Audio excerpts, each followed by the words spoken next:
ಜಾಲಾರಿ ಸಪ್ಪಲಮ್ಮ ದೇವಿಯ ಕರಗವನ್ನು ಆಂಧ್ರಪ್ರದೇಶದ ರಾಮ್ಕುಪ್ಪಂನ ಬಾಲಾಜಿಯವರು ಹೊತ್ತು ಪಟ್ಟಣದ ಪ್ರತಿ ಬೀದಿಯಲ್ಲೂ ಮೆರವಣಿಗೆ ಮೂಲಕ ಸಂಚರಿಸಿದರು. ಸೊಪ್ಪಿನಪೇಟೆಯ ಜಾಲಾರಿ ಸಪ್ಪಲಮ್ಮ ದೇವಿ ದೇವಾಲಯದಿಂದ ಬುಧವಾರ ರಾತ್ರಿ 11:30 ಸಮಯದಲ್ಲಿ 30 ಕೆಜಿ ತೂಕದ ಕರಗವನ್ನು ಹೊತ್ತು ಹೊರಬಂದು ಇಡೀ ರಾತ್ರಿ ಪಟ್ಟಣದ 11 ವಾರ್ಡ್ಗಳನ್ನು ಸುತ್ತಿದರು. ಇನ್ನು ನೂರಾರು ಸಂಖ್ಯೆಯಲ್ಲಿ ಭಕ್ತರು ಹಾಗೂ ಸಾರ್ವಜನಿಕರು ಈ ಕರಗವನ್ನು ವೀಕ್ಷಣೆ ಮಾಡಲು ಬಂದಿದ್ದರು.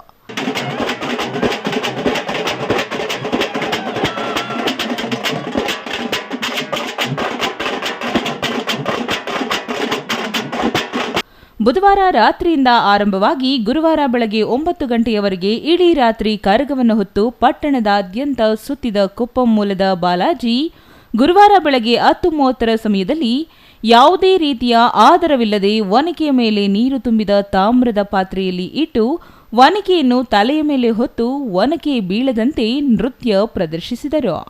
Satish Babu, CTV news, Gudibande.